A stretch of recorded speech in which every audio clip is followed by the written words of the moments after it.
জবাই করার সময় ইহসান করো। সুবহানাল্লাহ। করতেছি জবাই, করতেছি কি, তো মেরে ফেলতেছি প্রাণীটাকে খাওয়ার জন্য, স্লটারিং, লিটারালি আমি ছুরি চালাচ্ছি ওর গলায়, ফিনকি দিয়ে রক্ত বেরোবে এখনই, মেরে ফেলতেছি। কিন্তু যা মনে চায় আপনি কোপাতে পারবেন কোরবানির পশুকে? কষ্ট দিতে পারবেন না। আমরা এই ভুলটা করি। রাসূল সাল্লাল্লাহু আলাইহি ওয়াসাল্লাম দেখেন আরো স্পেসিফিক করে বলছেন যে ওয়ালিয়ুহিদ্দা আহাদুকুম শাফরাতাহু ওয়ালিয়ুরিহ যাবিহাতাহু, তোমরা জবাইয়ের সময় তোমাদের ছুরিটাকে ধার করে নিও যাতে করে প্রাণীটা কম কষ্ট পায়। সুবহানাল্লাহ। আমরা অনেক সময় ভুল করে ফেলি।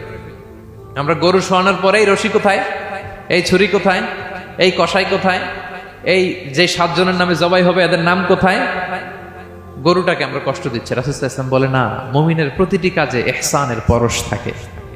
তারা প্রাণী জবাই করবে ঠিকই খাওয়ার জন্য, কিন্তু এখানেও ইহসান করতে হবে, ঠিক কিনা? তারা মৃত্যুদণ্ড কার্যকর করবে, ডেথ পেনাল্টি রাষ্ট্রীয় আইনে, কিন্তু যেমন মনে চায় তেমন করা যাবে না। ওইখানেও ইহসান রাখার দরকার আছে না নাই? প্রিয় ভাইয়েরা, এই ইহসানকে যারা মেনটেন করে জীবনের সব কাজে, আল্লাহ তাদেরকে বড্ড ভালোবাসে, বড্ড পছন্দ করে। তো আমরা যেন সবাই সবার প্রতি ইহসান করি। স্বামী স্ত্রীর প্রতি ইহসান করুন, স্ত্রী স্বামীর প্রতি ইহসান করুন, বাবা সন্তানের প্রতি, সন্তান বাবার প্রতি, পরিবারের সকল সদস্যদের প্রতি ইহসান করুন, কর্মচারীদের প্রতি ইহসান করুন, সহকর্মীদের প্রতি ইহসান করুন।